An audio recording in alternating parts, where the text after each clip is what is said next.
Number 5, the plagues of Egypt. So coming up first is going to be the plagues of Egypt, a classic, horrifying biblical story for Bible fans of all ages. While the Israelites were enslaved in Egypt, the good Lord was trying to show the ruling pharaoh at the time that he'd better let all of the chosen people go or there'd be some serious trouble. Now the pharaoh didn't heed the warning and was divinely punished 10 times, one for each of the pharaoh's false gods. Now maybe you've heard through cultural osmosis that there was a rain of frogs and locusts, but unless you've spent some time in between the pages of the Bible, do you know all the other horrific plagues? Because there was 10 of them, a lot of horror going on. Let's go through them in order. First up, we had the Nile River running red with gore, resulting in dead fish and undrinkable water. Plague number 2, the frogs. You know what a frog is, I don't need to explain that, they're like these little green guys. Then came the lice, next plague, then the flies, kind of similar to the lice really, and then the big livestock plague. This one was kind of fun. It killed off large swaths of farm animals, chickens, cows, others, dead. Then we had everybody's favorite plague, the boils. Painful, disgusting red sores and boils manifesting on the Egyptian skin. Scrumptious. Now the boils were cooled by the next plague, which was a scourge of hail that destroyed the crops and lands that gave life. And then the locusts came. Everybody loved the locusts. They're like little bugs that eat everything. The next plague was a thick, never-ending cloud of darkness, which was probably fantastic for vampires and real dour for anybody else. Now, if you've been keeping track at home, that's 9 plagues, meaning we got one last plague, and that's the death of all firstborns, which afflicted every family in Egypt. Finally, a win for the middle children of the world. The good Lord asked all the Israelites to paint a bit of goat fluid on the door to make sure the angel of death knew they were chill, and not to pox any firstborn children. The plagues of Egypt, it's kind of a story that showcases that when you make God angry, he takes that really, really personal. I think that's literally what they mean when people are talking about divine retribution. It's stuff like this. It's plagues of locusts and frogs. And if you're looking for way more scary videos that might be about Insidious, might be about the Bible, we've got all of that and then some on the channel. Seriously, if you can think it up, we got 2 or 3 videos on it. So click on through, hit subscribe, please ring that little bell as well so you don't miss a single one of our videos as soon as they go up. But do that at the end of this video, because I got 4 more stories loosely related to Insidious coming up for you right now. Number 4, the Witch of Endor. Now coming up next is the story of the Witch of Endor. It's not the Witch King of Angmar, the Lord of the Nazgul, and this isn't involving the forest moon of Endor where the shield generator for the second Death Star was built. It also doesn't have a lot to do with Insidious. We've crossed all 3 of those worries off. I'll tell you what the Witch of Endor was. Now the first king of Israel, Saul, who was a notable good man, was facing a severe crisis. He had disobeyed God and was facing an impending war from the Philistines. So in desperation, Saul sought out guidance from God, but was left on divine red by the big man upstairs and was being ignored. His pleas were unanswered. Saul did what any of us would do in a similar situation when you can't get a line to God. In trouble? Better call the Witch of Endor.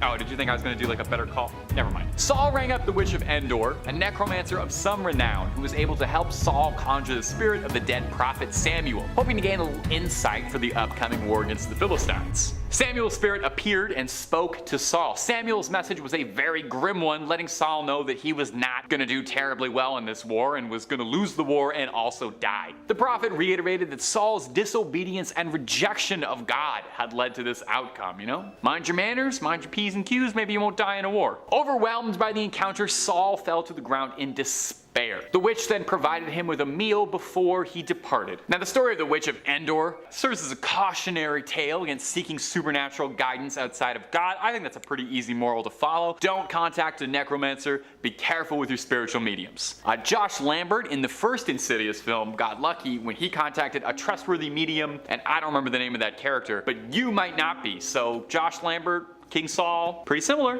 Number 3, the Book of Enoch. Coming up next today is going to be the stories out of the Book of Enoch, an ancient religious text that is attributed to the biblical figure Enoch. Duh.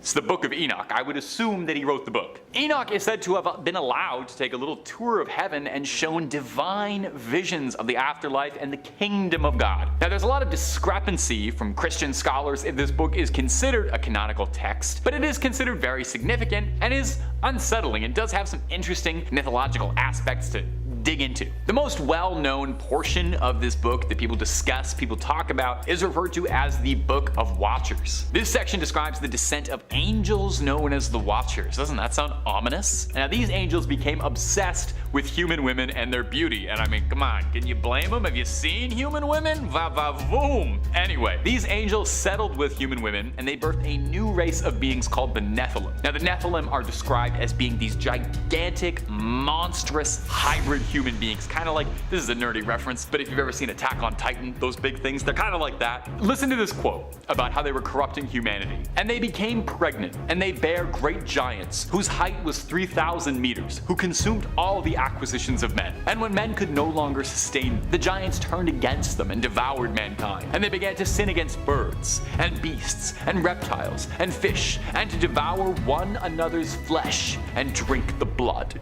Enoch was chosen by God to deliver a message of judgment and warning to these fallen angels and their scary giant offspring. He was shown a glimpse of Judgment Day and the establishment of a righteous kingdom on earth, a bright vision of a future where the Insidious franchise is talked about with the same reverence as the Godfather trilogy. Theaters are filling up, people are pre-ordering tickets, they're getting IMAX releases, Blu-rays with special features, there's an extended Insidious universe, it's bigger than The Conjuring, it's crossing over with The Conjuring. Not all of that was in the Book of Enoch, but some of it was. Number 2 is going to be the story of Job. This next story is my personal favorite story from the Bible. I've always found it kind of fascinating, even as an outsider. It's the tragic story of Job. Job is a righteous, God-loving man who lives in the land of Uz. Not like goo, U-Z. Satan, Lucifer, the devil, Beelzebub, Pete Davidson, whatever you want to call him, the devil appears before the Lord one day and proposes a friendly challenge. The devil challenges God and says that Job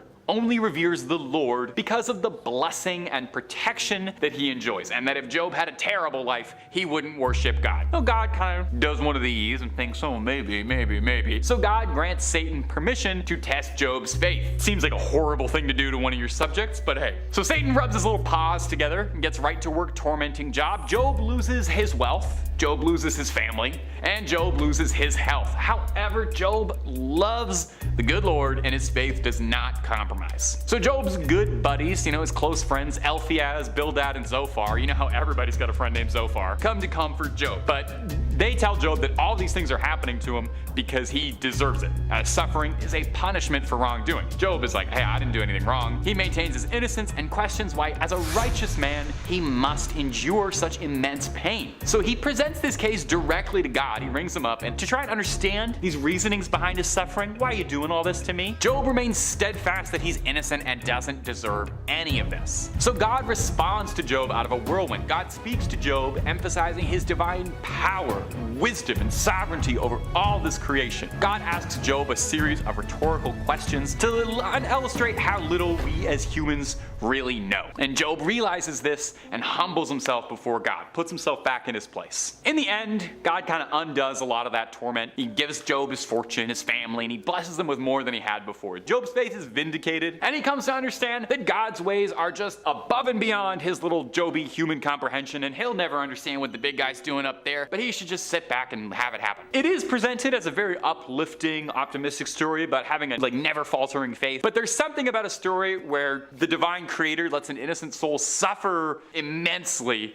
just to prove a point that seems kind of terrifying. It makes humans seem like ants, It's very similar to how the family in the Insidious franchise keeps being tormented, but hey, their faith never falters, and they're always keeping their chins up because the Insidious movies are viable, so they're gonna keep making sequels, and you should see the Insidious, The Red Door, that's coming out in theaters already after this video. They didn't pay us for this. Number 1, the Book of Revelations. The Book of Revelations, also known as the Apocalypse of John, is the final book of the New Testament in the Bible. So there will be some spoilers if you haven't gotten around to reading it yet, so skip ahead to the end of the video if you don't want to ruin it. It's a highly symbolic and apocalyptic text that presents a series of spooky visions and prophecies about the end times and the ultimate victory of God over evil. So our book begins with John identifying himself and stating that he received these visions while in exile on the islands of Patmos. He then addresses 7 letters to churches all over the world, offering praise and admonition and encouragement. But the big chunk of the book, the meat of it, what we're all talking about, is these dramatic visions that John sees, these crazy, literally out of this world, these cosmic battles between angels and demons, these heavenly scenes, these things that look like they could be sweet metal album art or like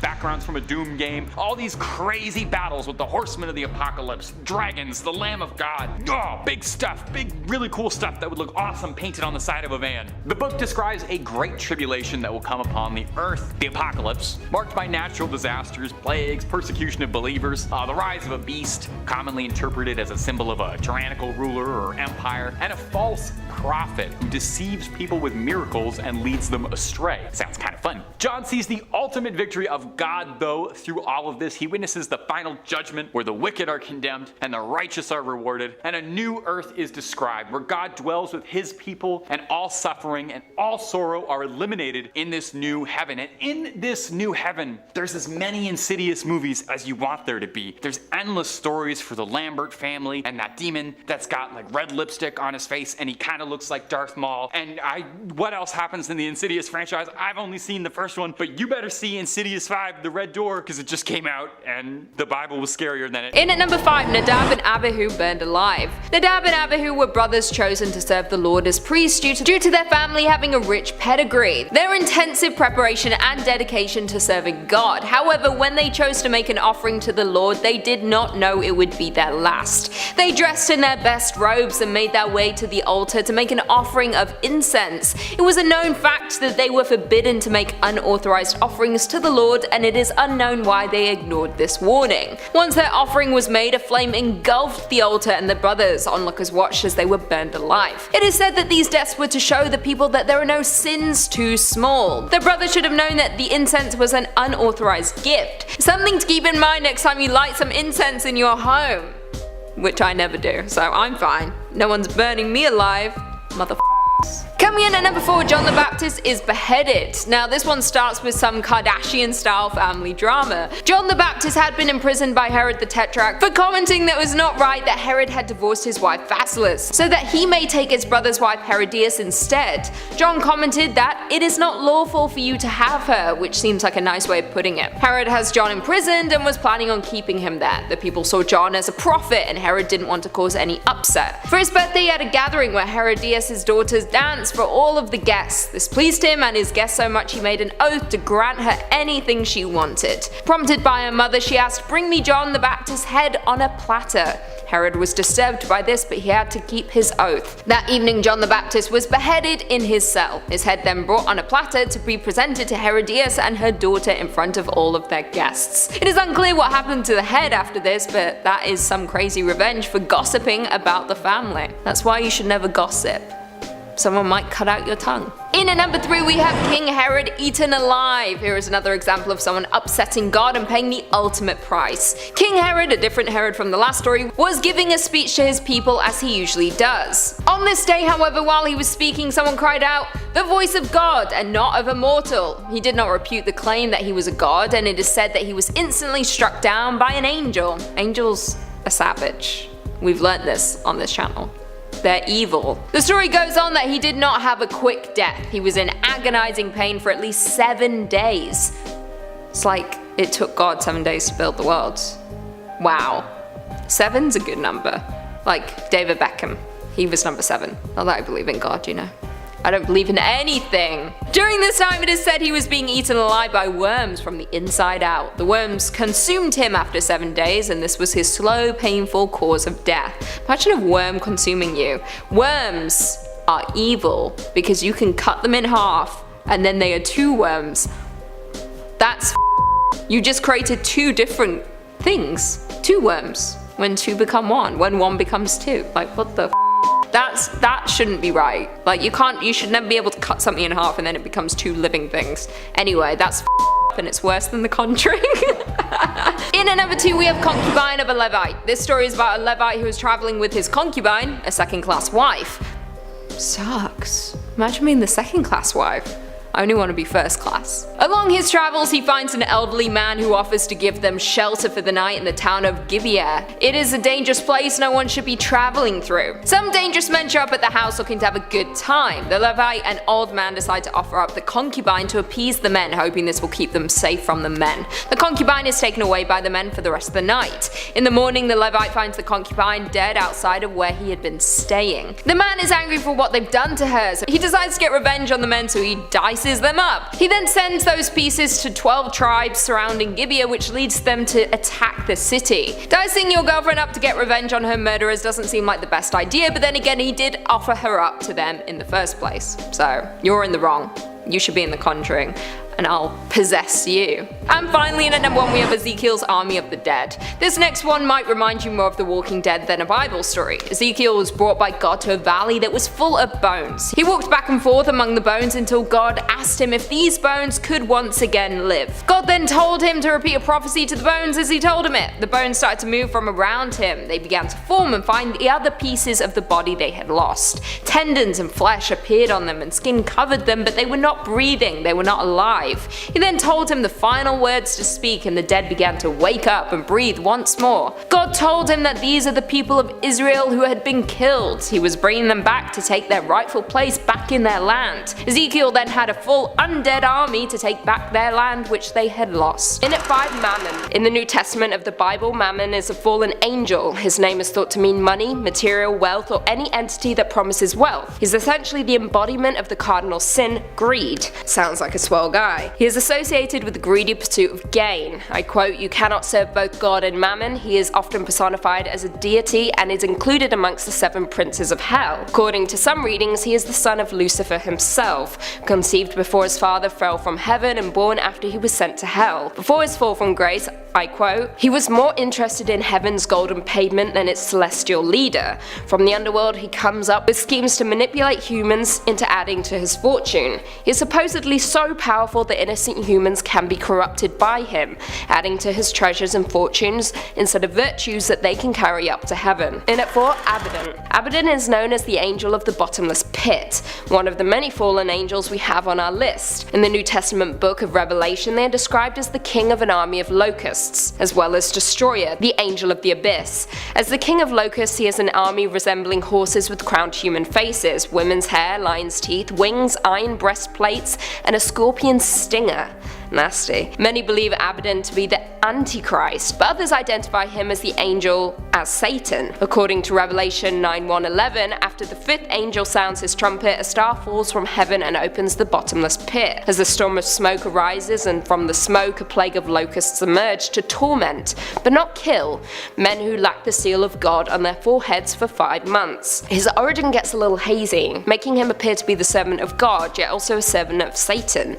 Guess it's up to you what you believe. In at 3, Belphegor. Belphegor, along with a few other numbers on our list, is a demon and one of the 7 princes of hell. His powers are of seduction, seducing people with money and inventions, promising endless riches. His role as a demon is to turn humans against each other through means of wealth. He uses our gluttonous desires to drive man to evil, promising fortune in the end. Other reports label him as Hell's ambassador to France. Odd title, and his adversary is Saint Mary Magdalene, one of the patron saints of France. His origin is that of a fallen angel and a false god that Moses handed down the death penalty for worshipping. He was dispatched to earth by Satan to deceive mortals, often taking the form of a beautiful woman, typically naked. Although sometimes he can appear as a demon, sporting leathery flesh, horns, sharp teeth, and a gaping mouth, ready to destroy mankind. In at 2, Beelzebub. Identified in the New Testament, Beelzebub is the prince of demons. He holds a high position in Hell's hierarchy and supposedly led a successful revolt against the devil. He is the chief lieutenant of Lucifer, the emperor of Hell,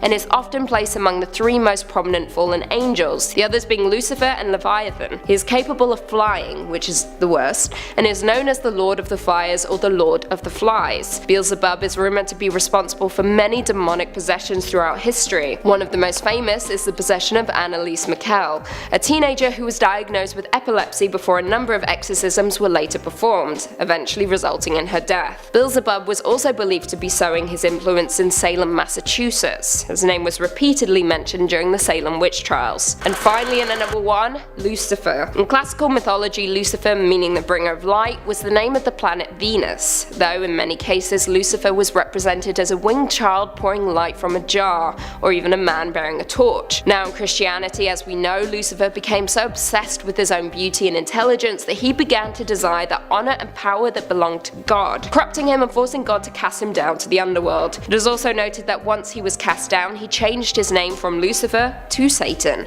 meaning adversary, and following the second coming of Christ, he was bound to the pits of hell during the 1,000-year millennial kingdom over which Christ ruled. All in all, Satan is widely known as the devil himself, an evil entity that seduces humans into sin. He possesses power over the fallen world and a host of various demons. In Judaism, Satan is regarded as an agent subservient to God. There is no answer to whether Lucifer and Satan are two separate entities or whether Lucifer's fall from heaven created Satan, but an examination of several passages reveals that he can be none other than Satan, the devil himself. In at 5, Aquil. Now there is very little known about Aquil, but what we know is that he is the demon who presides over Sundays and exists within Christian mythology. His purpose is to destroy and degrade the practice of keeping the Sabbath holy, which might not sound absolutely terrible, but if this dude possesses the wrong person, it could be bad news bears for all of us. Imagine the president, a prime minister, even one senator possessed, and suddenly we have to work 7 days a week without a single day off. Yeah. Okay, it's a stretch, but there's a reason he is at our number 5. Honestly, no one wants to work long weekends. Just saying. Also, apologies in advance if I pronounce all these names wrong. I'm not a demon. Shh. In at 4, Sergat. Now, Sergat is a minor demon referenced in the grimoire of Pope Honorius, but this does not diminish the fact that he is straight up evil. He is listed as, I quote, Sergat who opens all locks, and his opposite is actually our previous number, Aquil. So before we even get into this demon, we should discuss how many demons are actually mentioned in the Great Grimoire of Honorius. Who was he? Historians aren't even sure, but they do think that he was Honorius III, who was the Pope from 1216 to 1227. Now, no one is quite sure if he wrote the book or not, but he is famous among popes for deliberately conducting ceremonies to summon demons so he could banish the demons back down to hell. A little odd. This dude does not mess around. Now, how does Sergat come into play? Well, as previously mentioned, he makes appearances in the Grimoire of Honorius, and he is incredibly deceptive and cunning, making him one of the most terrifying demons throughout history. And in the Bible. Yeah, he's there too. Now, as quoted before, this dude is known as the one who opens all locks, which essentially means he is capable of understanding and opening any and all locks in the entire world, making it almost impossible to escape him or conceal yourself from him. When someone becomes Sergat's target, he relentlessly pursues them no matter how hard they try to escape, and once he reaches his victims, he frightens them by presenting them with images that result in them going mad. Yikes, don't summon this bad boy. In at 3, Agarus. Agarus is a demon described in demonological grimoires as a duke, under the power of the East, an old man riding upon a crocodile and carrying a hawk on his fist. Agarus is known to teach languages, however he also stops and retrieves runaways, causes earthquakes, and grants noble titles. Now, I shouldn't technically be saying he, because Agarus can be a man or a woman. If the demon is a man, the man is old and riding said crocodile. If the demon is a woman, she is young and angelically beautiful. Now, it's surprising how many demons are teachers. They instruct those they visit or possess, and grant knowledge and power, so I guess it's not all bad. The exorcists seem to miss out that little nugget of information. Now, although this demon is downright evil, he or she will grant you the knowledge of every language in the world. However, the bad news, he or she will only teach you the foulest and most offensive words, so say bye bye to your friends, I guess. Yeah, you'll be educated, but you will be vile beyond belief. So, you'll be me. In at 2, Renove. In demonology, Renove is described as a marquis and the Great Earl of Hell, hence why he is number 2 on our list. This dude commands 20 legions of demons, making him one of the most notorious demons throughout history, one that you certainly don't want to be messing around with. Now, what makes him quite the enigma is that yes, he's awful, the worst, but he's also somewhat of a scholar. He teaches art, rhetoric languages, and gives loyal servants the favor of friends and foes. Now, you may be familiar with this demon, as he is the one who wrote How to Win Friends and Influence People, which is horrible enough, but what makes this demon truly terrible is that he is the taker of old souls. Basically, this means anyone who is older looking, or looks a little under the weather, Renove will claim them. Also, pets are not immune to this. He will kill them too. Your best option is just to steer clear of all your elderly relatives, and consider getting a new, younger looking pet. Just saying, they gotta go. And finally, coming in at number 1, Baphomet. This name may ring a bell for you, and that's because Baphomet is a deity that the Knights Templar were falsely accused of worshipping, following which time it was subsequently incorporated into occult and mystical traditions throughout history. It first appeared in trial transcripts for the Inquisition of the Knights Templar beginning in 1307, which resulted in it being popularized in the English language in the 19th century during debate and speculation on the reasons for the suppression of the Templars. The appearance of Baphomet is that of a goat, an image drawn by Eliphas Levi, which contains binary elements representing the sum total of the universe. More interesting still, this picture of Baphomet is often used as a stand-in for Satan by Satanists and Christians alike. Now, it is a highly debated topic about whether this demon was truly good or bad, but if we look to historical accounts, Baphomet comes from a letter written by a French crusader in 1098. He describes the crusaders' enemies in the Holy Land, I quote, calling upon Baphomet prior to battle. Baphomet refers to Muhammad, the prophet. European Christian dogma viewed the worship of Muhammad as idolatry, which was harnessed by a medieval European ruler in the form of a witch hunt targeting his political opponents. Coming in number 5, we've got trumpeting angels. Now, don't get me wrong, I love a good trumpet solo. It's a beautiful instrument with so much room for expression and range. However, these angels aren't likely looking to play some blues scales, nor are they going to run through a sorrowful ballad. They're playing these trumpets as a way to kick off the horrifying festivities of the end of the world. The 7 trumpets shall be played by 7 angels, each of which marks the beginning of something terrible. This all happens after humanity has already been reduced to tatters and folks are living in caves, so hot start. But it does get hotter, because the trumpets are supposed to raise hell. Let's run through all 7 and see how we feel. The first trumpet rings out loud and clear, summoning a storm of hellfire. Hail, fire, and boiling blood will rain from the skies upon those still present on earth. This is so spicy hot that all the grass and trees still standing will be burned down to nothing. Anyone outside of their cave dwelling will be cooked too. Now, you might be thinking that the sea is a good, safe place during all of this, but not so, as the second trumpet begins the process of breaking down a burning mountain and setting all the pieces into water, reducing the wildlife to blood and destroying any human-made vessels. Trumpet number 3 fells a star named Wormwood, sending it careening down to Earth. When it touches down, it poisons a portion of all the waters on Earth, whether they be rivers, lakes, oceans, or streams. There are stark few comforts left at this point, but things can get worse. All of the light from the sun and stars disappears at the sound of the 4th trumpet, which can't be very well received by the folks still surviving. After darkness reigns, an eagle will swoop down and warn folks of the next trumpets and their consequences. Number 5 brings about another fallen star, this one carrying a plague of locusts that are meant to torment any non-believers. Now here's where things get really dire. Trumpet 6 unleashes 4 very special, very violent angels. This fearsome foursome will send 200 million horsemen down to Earth to cut through a third of humanity using fire, smoke, and sulfur. Holy smoke, they're not messing around. Worse yet, their horses barely resemble anything equine.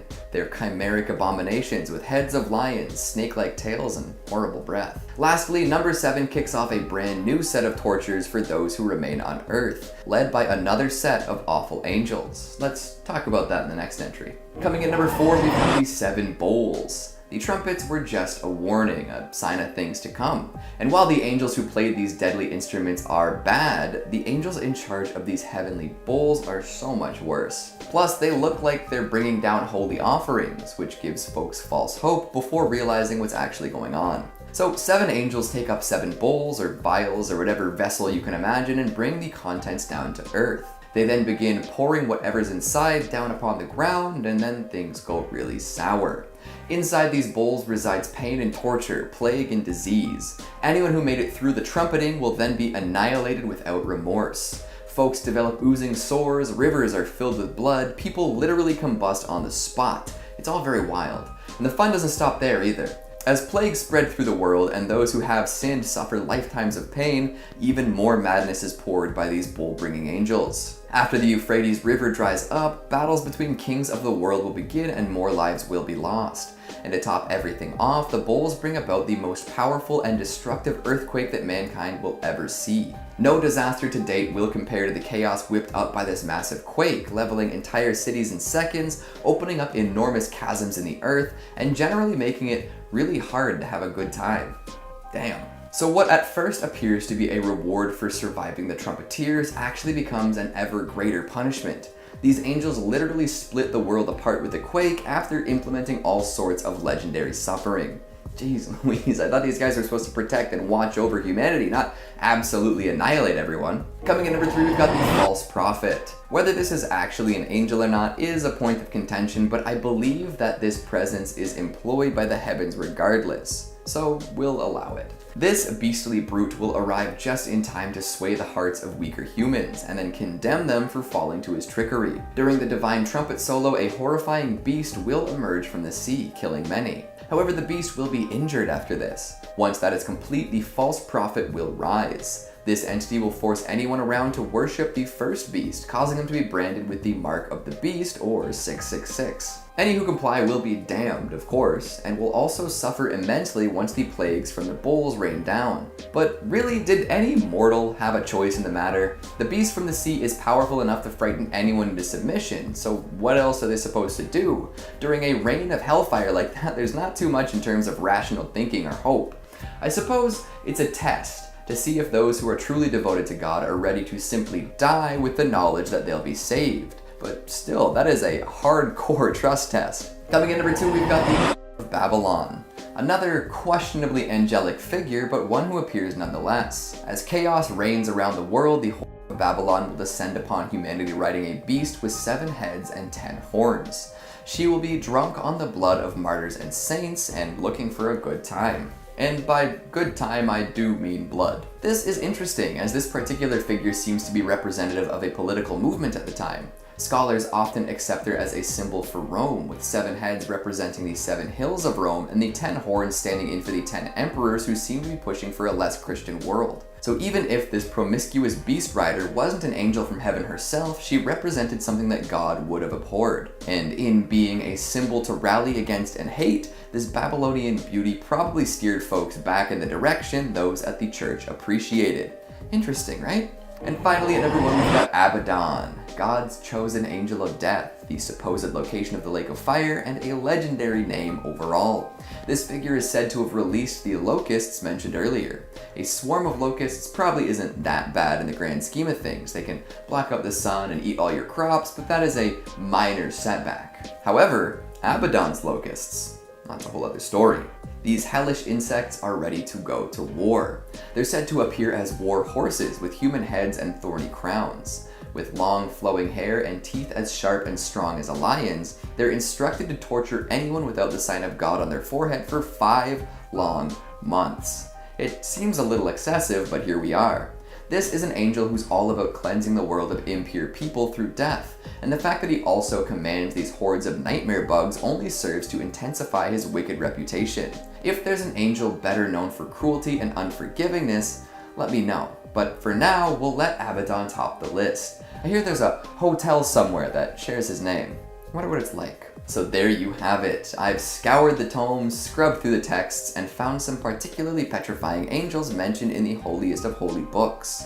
I'm sure there are more, but hey, we've only got so much time before they come for us, right? Coming at number 5, we've got Leviathan. Often associated with adjectives like aquatic and enormous, Leviathan is a word we often hear outside of the context of angels. It's a concept at this point. If something is a Leviathan, it's an enormous sea monster, ready to swallow entire ships whole, prepared to annihilate fleets of submarines, waiting for its chance to appear in a monster movie. But here's the thing, Leviathan isn't just some monstrous figure in the ocean, nor is it simply a huge roller coaster in Vaughn.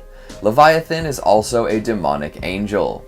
Damn, that's a badass title. Let me tell you some more. The sea monster reputation is well earned, as Leviathan often appears or is described as an enormous sea monster or a gigantic whale. Oftentimes he will destroy ships and other vessels that dare to cross the open sea. Poor sailors, am I right? A lot of folks do end up mixing him up with Behemoth, but we'll let it be for now. There's another roller coaster joke in there somewhere, but I don't have it in me to make it. Leviathan makes appearances throughout ancient texts, from showing up and being described as a Lovecraftian beast with the mere sight of it being overpowering, to a whale that traps another famous character in its belly for 3 days. That first one also details Leviathan's enormous horrible teeth and a back covered in shiny shield-like scales. That's not all either. Apparently Leviathan can breathe fire, throws smoke from his nostrils, and has eyes that shine so bright they can blind you. My word, that is an incredible biblical beast. And somehow, some way, he's still considered an angel. What a world we live in, right? Then of course there's the tale of Jonah and the whale, and in this case, Leviathan could very well be that whale. We've seen him described as the enormous underwater individual before, so it fits quite well if you think about it. Overall, this is an angel that nobody wants to encounter, even on a good day. Gigantic, predatory, powerful, and full of folks it ate, Leviathan is crazy. It's for the best that it stays deep underwater, away from everyone else. Coming at number 4, we've got Chalky. Now, instead of listing off 5 specific individual angels, we'll bring in a new group for this one, the Chalky. Sounds kind of funny, but they're serious business. In some of our earlier angelic videos this year, we discussed the classifications of angels a little bit and found out about all sorts of interesting creatures. Gone was the idea that angels had to be glorious humanoid figures descending from above the clouds to play beautiful tunes upon harps. Angels could be chimeric abominations, too hideous for humans to lay eyes upon. That is just the case with the Chalky. Oh yeah. To kick it off, let's talk about where these things live. Not in the heavens or above the clouds or anything like that. The Chalky are so much more hardcore than that. These angels have decided to take up residence in the sun. You know, the enormous ball of fire in outer space that burns bright enough to warm our entire planet from 150 million kilometers away? Yeah, they live there. I'm sure their tans are immaculate. Described as marvelous and wonderful, or in my words, overwhelming and intense, these angels take on very interesting forms. Their feet and tails are like that of a lion, offering up claws and speed unlike most others. Something, everything the light touches is ours, right, Simba? Well, that's only partially true, because the Chalky also have heads like crocodiles, adding in a new measure of deadliness previously unheard of. They're 900 measures in size, whatever that means, and have 12 angelic wings. And for some reason, they seem to be rainbow colored. So a Technicolor lion-crocodile combo with angel wings pops out of the sun from time to time to bring heat, dew, and rays to the folks on Earth. You know what? Maybe they're not so bad after all.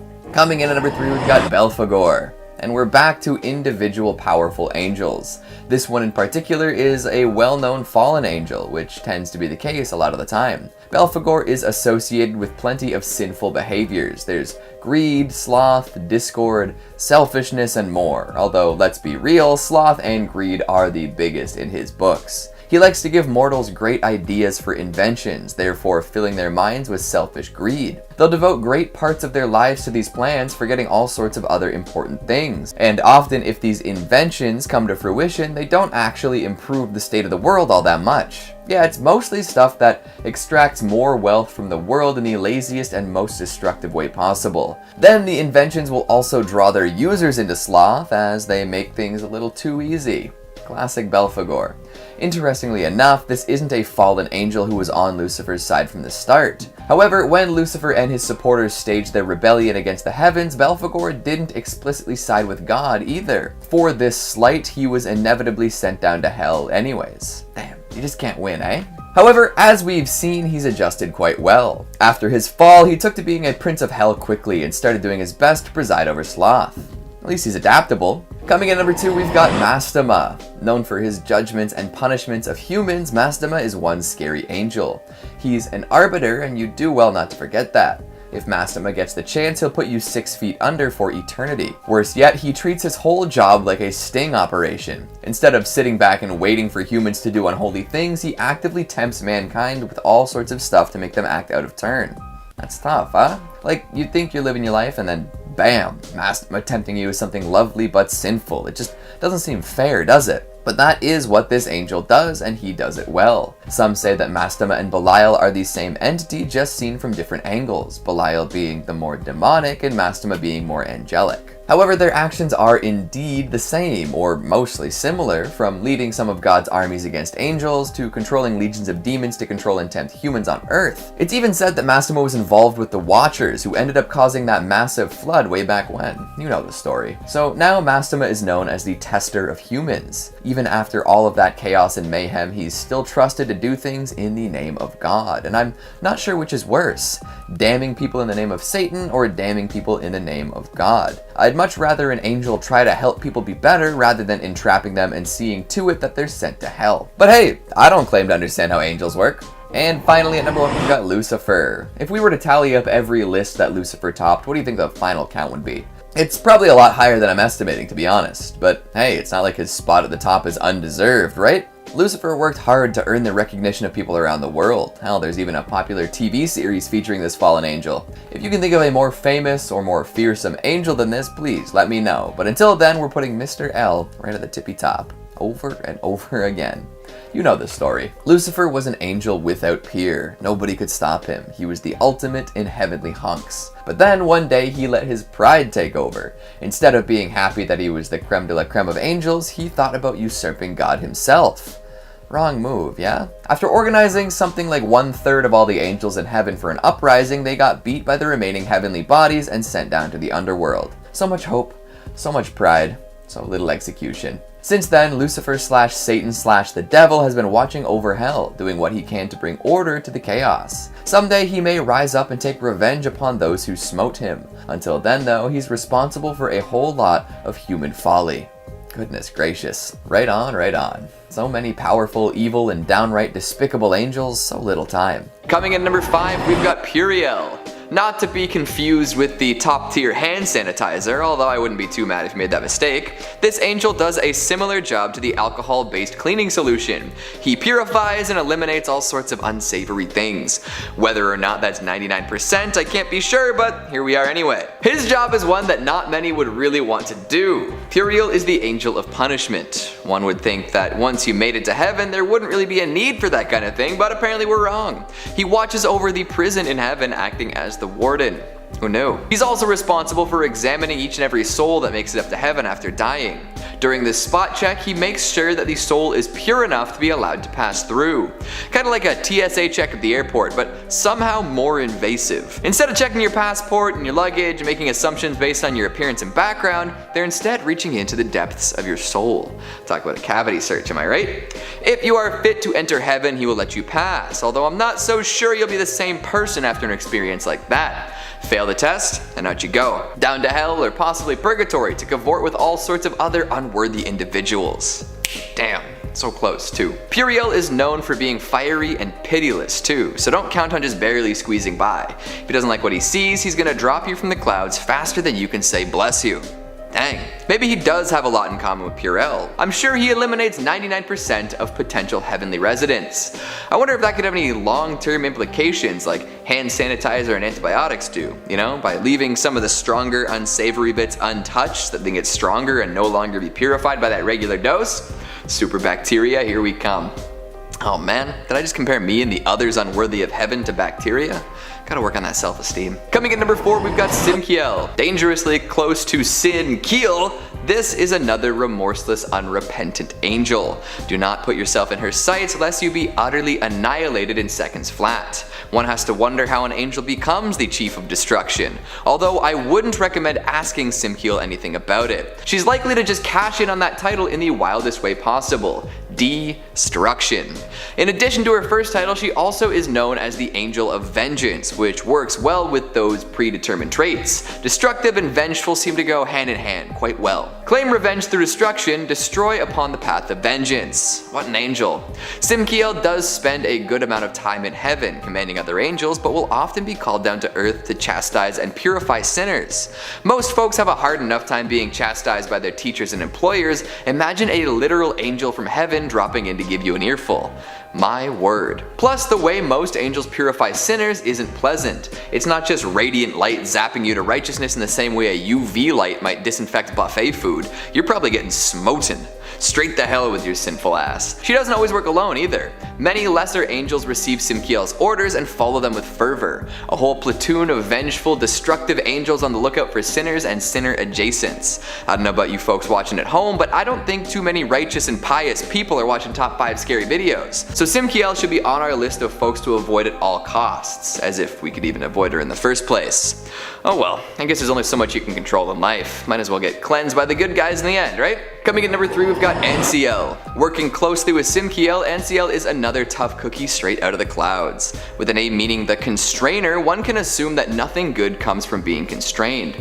Images of prison, the inability to move, and possibly even Stockholm Syndrome are evoked, are they not? All that being said, it's tough to think that an angel who makes thinks regular use of constraints is anyone's safe haven, unless you're a regular on a smutty roleplay blog, and in that case, you do you. NCL isn't all that bad though. He's often invoked to prevent forgetfulness and stupidity, which, to be honest, we could all use a hand with from time to time. However, if someone were to rely on angelic intervention regularly to keep them in line, well, what hope did they even have in the first place? Apparently NCL is known for having a very short temper when it comes to these two traits, however, so those who need his help the most are likely to be held in contempt by him. Maybe find a new job, right? Humorless and hard to get along with, NCL is an excellent soldier. In fact, he's one of Michael's greatest warriors, which means if anyone is ever to step to him, things will end very badly for them. Watch out and try to keep tabs on stuff you're supposed to remember. If you fail at this, you could find yourself restrained, constrained, and in NCL's bad books. Coming at number 2, we've got Gabriel. Now we're talking about the big ones, the archangels. Gabriel in particular can be a real pain to deal with. The youngest of the archangels, he is known as the messenger of God. He heralds major changes and brings news from the heavens. So if you run into Gabriel, you can be assured that something monumental is about to happen. You'd better listen closely though, because he doesn't suffer fools. In fact, if he senses that you're not paying close enough attention, he might just silence you forever. That's almost what happened to Zechariah. When Gabriel descended to announce the birth of John the Baptist, Zechariah initially reacted poorly. Seeing this, Gabriel got angry. So angry that he threatened to take away Zechariah's voice. He said, "I am Gabriel. I stand in the presence of God, and I have been sent to speak to you and bring this good news. But now, because you did not believe my words, you will become mute, unable to speak until the day these things occur." Man, I can only imagine what happens when he gets into an actual argument with someone. For a being with divine powers, he sure has a short temper. Plus, as God's messenger, Gabriel is going to be the first to show up if God ever decides to call this all quits. It's more likely than you think, too. Humans are sinful and often turn to other forces these days, and in so many movies, Gabriel is the big bad guy who causes all sorts of problems for humanity. When you're the first angel to show up, you'd better believe you're going to catch a lot of folks off guard. And finally, at number 1, we've got Michael. To cap off our list, the head archangel himself. He's the one powerful enough to push Lucifer out of heaven. He's the one strong enough to end the angelic war. He's the one righteous enough to prevent Samael from tearing a baby from its mother's womb. Nothing can stop Michael save for God himself, so why would he be on this list? Well, that kind of unchecked power can never be good, now can it? As the most powerful angel in creation, he has control over all of the other angels. God leaves him in his stead to rule over the kingdom of heaven, and if Michael were to ever change things up, it's unlikely that anyone would be able to do anything about it. If Michael looks down and deems our world unworthy, we're done for. Game over. The book of Revelation will come to fruition and all mortals will suffer before being cleansed from the earth. Number 5, Nephilim. This one I can get behind for sure. How the pyramids were built still baffles me, and reading all about these things at least makes my brain relax for a second. The giants, the talls, the long neck people, the Nephilim. Again, never been a Bible guy myself, so no judgment if you say all this happened, but I'm just catching up on all this stuff. But in short, the Nephilim were like the offspring of angels and human women, according to Genesis 6:1-4 and Jude. The Nephilim are also mentioned in Numbers 13:33, but it is likely that by this time in Israel's history, Nephilim was used as a term for a tall, intimidating peoples. It's plausible that the Nephilim were both half angels and half giants, making them absolutely huge and absolutely super strong. The Nephilim were the children of the sons of gods and daughters of men, and Christian scholars have theorized that the sons of gods were actually these demonic fallen angels who reproduced with women. Being the offspring of partial angelic heredity, the Nephilim were considered mighty men who are of old the men of renown. The ancients. These people were huge, claiming that they were like 5 times the size of an average man. In the Hebrew Bible, a group of mysterious beings or people of unusually large size and length who lived both before and after the flood were called Nephilimus, sometimes translated to giants. Even the fallen ones from the Hebrew nephil, meaning to fall. Seems like these people were writing about similar stuff, huh? Spooky. Number 4, 200 million horsemen. This next one is not really a creature as much as it's the end of a lot of all of us. All this Armageddon stuff they were saying, that's some pretty strange stuff that's on its way. Book of Revelation stuff, you know? Quote, "I saw as God wanted to show me the horses and the men on them. The men had pieces of iron on their chests. These were red like fire, and blue like the sky, and yellow like sulfur. The heads of the horses looked like the heads of lions. Fire and smoke and sulfur came out of their mouths. 1/3 part of all man was killed by the fire and smoke and sulfur that came out of their mouths. Word for word. Horsemen or ancient biblical technology? This sounds horrifying. Also,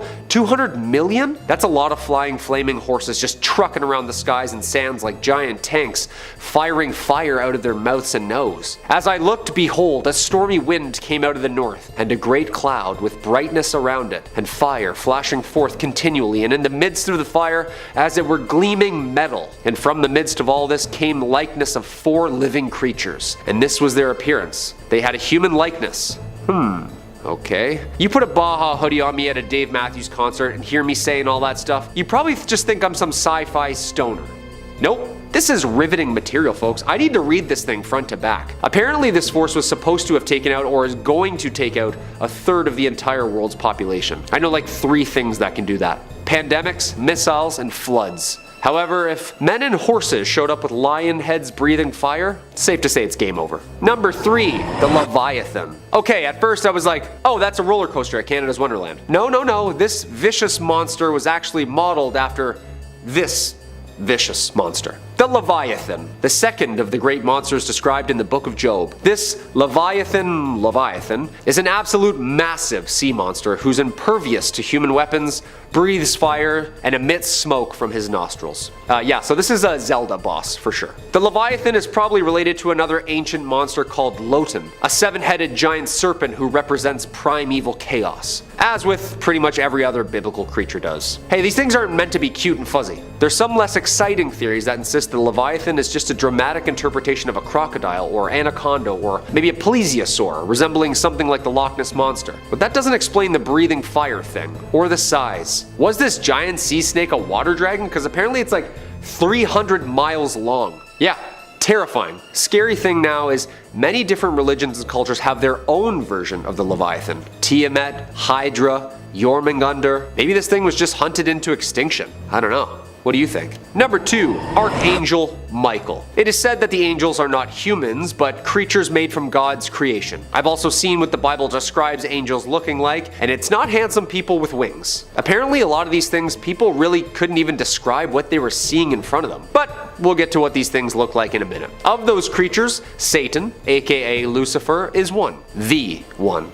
However, here is even one creature that Satan fears more than any creature, and that's fellow Archangel Michael. Or Saint Michael. Some say they're brothers, some say they were on the same team for a bit. This is some good stuff, people. Quote, now war arose in heaven, Michael and his angels fighting against the dragon, and the dragon and his angels fought back. But he was defeated, and there was no longer any place for them in heaven. And the great dragon was thrown down, that ancient serpent who is called the devil and Satan, the deceiver of the whole world. He was thrown down to the earth, and his angels were thrown down with him. Revelation 12:7-9. Okay, so hold on. He and them are all down here with us?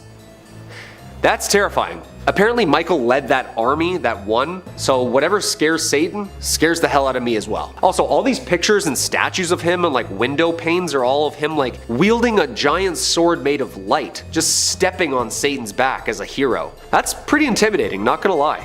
And coming in at the number 1 spot, ophanim. Okay, so what angels actually looked like apparently was like giant geometrical feathers with eyes and a consciousness. Some had horns, some had hooves, lots of golden metal colors. This next thing doesn't even make sense to my brain. I feel like this is an anthill trying to understand an iPhone. Quote, as I looked at the living creatures, I saw a wheel on the ground beside each creature with its 4 faces. This was the appearance and structure of the wheels. They sparked like topaz, and all 4 looked alike. Each appeared to be made like a wheel, intersecting a wheel. As they moved, they would go in any one of the 4 directions the creatures were faced. The wheels did not change direction as the creatures went. Their rims were high and awesome, and all 4 rims were full of eyes all around. Ezekiel 1:15-18. First off, is this thing even a creature? Yeah, everything I see here is an alien. Is this just us trying to process some sort of like energy being with eyes? Because if I saw Lucifer that looks like the hunk on the Netflix show, and then I saw this thing,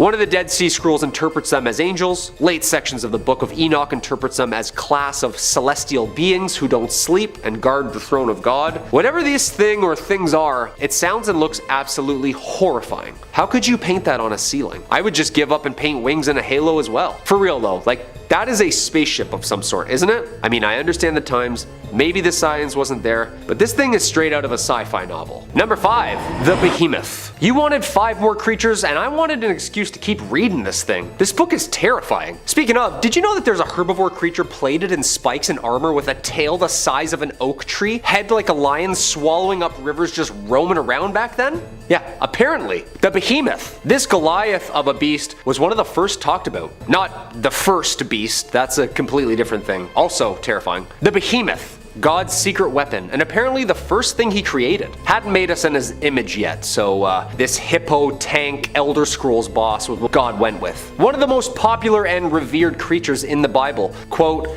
"Behold now Behemoth, which I made with thee. He eateth grass like an ox, he moveth his tail like a cedar, his bones are as strong as pieces of brass, his bones are like bars of iron." Yeah, this is definitely a dinosaur, right? Right? Scholars seem to think that the Behemoth is an aggressive exaggeration of a large hippopotamus or rhinoceros. Opening up its mouth and swallowing a river could literally mean it's just an animal thirsty. In 2003, French scientists working in Pakistan claimed to have discovered an extinct species of rhinoceros called a Balak Ethereum, which was much larger, much scarier, and matched the physical description given in the Book of Job. Yeah, that's terrifying stuff. Number 4, cherubim. These cute flying baby angels we see on soap ads and bottles are a lot scarier and much more sinister than the blonde cupids we're used to seeing. The cherubs, or cherubim, are God's throne bearers and appear over 90 times in the Bible. The Hebrew text says cherubim is a celestial winged being who represents God's spirit on earth and symbolizes the worship of God. In Ezekiel, cherubim are described as angelic creatures with 2 sets of wings and 4 faces: lion, ox, human, and eagle. Okay, this is getting scarier and scarier. The 4 faces of the cherubim apparently represent the 4 domains of God's rule. The lion represents wild animals, man represents humanity, ox represents domestic animals, and the eagle represents birds. Aren't those all wild animals?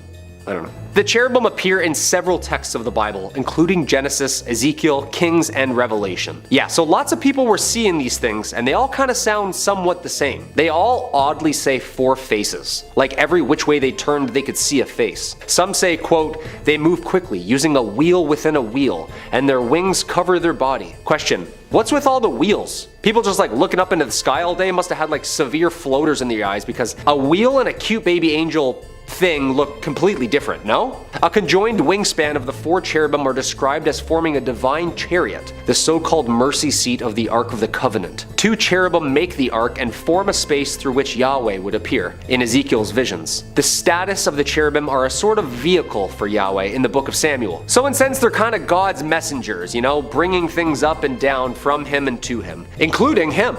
Gotcha. A vehicle. Yeah, a vehicle. These images are terrifying. Yeah, and that's a mothership right there. That's a mothership. Okay? Number 3, unicorns. Hold up. This is scarier than the devil, right? Unicorns? Really? Oh yeah. No, not the glittery ones with Farrah Fawcett hair like Hercules rides. More like a firstborn bull. Giant, with a huge spear on its head. He has majesty, and his horns are the horns of a wild ox, and with them he shall gore the peoples, all of them, to the ends of the earth. Okay, yeah, that's really aggressive. I guess unicorns were a little bit scarier in the Bible, huh? A couple times these things are brought up too. It seems like a lot of people were seeing these. Yeah, I'd say a hunk in a suit on a television series is much less scary than a monster horse goring you to death. A ram is mentioned 9 times in the Hebrew Bible. It's been translated to unicorn in the King James Version, and some translations as oryx, which was seen as a wild ox or rhinoceros. Quote, "And the unicorn shall come down with them, and the bullocks with the bulls, and their land shall be soaked with blood, and their dust made fat with fatness." Yeah, harsh. I mean, rhinos and other single-horned animals do this. The Bible describes unicorns skipping like calves, traveling like bulls, and bleeding when they die, so they were real and very mortal, mostly believed to be an exaggeration though. Even Julius Caesar speaks of them. Quote, "A little below the elephant in size and appearance, color and shape of a bull, their strength and speed are extraordinary. They spare neither man nor wild beast." Were the ancients seeing like giant extinct rhinos, or were these flying evil narwhals just goring everyone to the end of the earth? Who knows? Sure sounds like it. Number 2, locusts. Dude, I'm already afraid of the 12-inch flying praying mantises that do exist today. I can't imagine what these things looked like. Imagine a dog-sized flying insect blocking out the sun because there's so many of them. Abaddon's locusts. These things were terrifying. The Bible has this to say about them. The 5th angel, apparently Abaddon, sounded his trumpet, and I saw a star that had fallen from the sky to the earth. The star was given the key to the shaft of the abyss. When he opened the abyss, smoke rose from it like the smoke from a gigantic furnace. The sun and sky were darkened by smoke from the abyss, and out of the smoke, locusts came down upon the earth and were given power like that of scorpions. These demon bugs are well detailed in the Bible. They're described as, quote, horse-like creatures preparing for battle,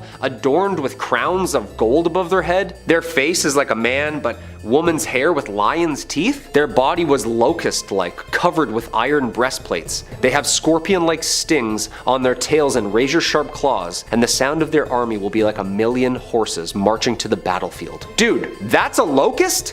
Like a locust, the bug? No, I don't think so. They will be freed by their master Abaddon from the bottomless pit and will torment all of the remaining sinners on earth for 5 months. Abaddon is described as the king of the army of locusts. Yeah, guy's really into bugs. Yeah, that's like some Fear Factor stuff right there. Just like 1,000,000 bugs swarming you?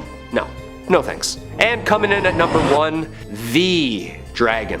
Okay, there's some speculation here that this thing is the devil himself. The devil and the dragon. But also this thing apparently lives with the devil. I don't know, people were saying mixed things, but important thing is, things weren't too literal back then, and they were really spiritual. People were just trying to explain what they were seeing and feeling the best way they could. But yes, there was dragons. Yeah, we have the skeleton bones. Okay? And before you're picturing something fun like Dudley the Dragon or the ones that talk in The Hobbit who sit atop gold, no. Picture when it sneezes, it flashes light. Its eyes are like the red of dawn. Lightning leaps from its mouth. Flames of fire flash out. Smoke streams from its nostrils like steam from a pot heated over burning rushes. Its breath would kindle coals, for flames shoot from its mouth. Yeah, this thing. Terrifying. Tremendous strength of Leviathan's neck strikes terror wherever it goes. Its flesh is hard and firm and cannot be penetrated. Job 41:18-23. This great dragon, the ancient serpent called the devil or Satan, the one deceiving the whole world, was thrown down to the earth with all the angels. And I saw 3 evil spirits that looked like frogs leap from its mouth of the dragon, the beast and the false prophet. They are demonic spirits who work miracles and go out to the rulers of the world to gather them for battle against the Lord on that great judgment day of God the Almighty. He seized the dragon, that old serpent who is the devil, Satan, and bound him in chains for 1,000 years. The angel threw him into the bottomless pit, which he then shut and locked so Satan could not deceive the nations anymore until 1,000 years were finished. Okay, yeah, that sounds like one giant amazing cutscene from a God of War game. Just chucking a dragon into a pit? Also, it's 2022. We better lock that thing back up. It's been more than 1,000 years now, no? Quote, "And behold, a great red dragon having 7 heads and 10 horns, and on his heads were 7 diadems." Okay, so it wears 7 crowns. Maybe this thing is the devil. It's mentioned numerous times in the Bible. I've seen Game of Thrones. This thing is scary. Yeah.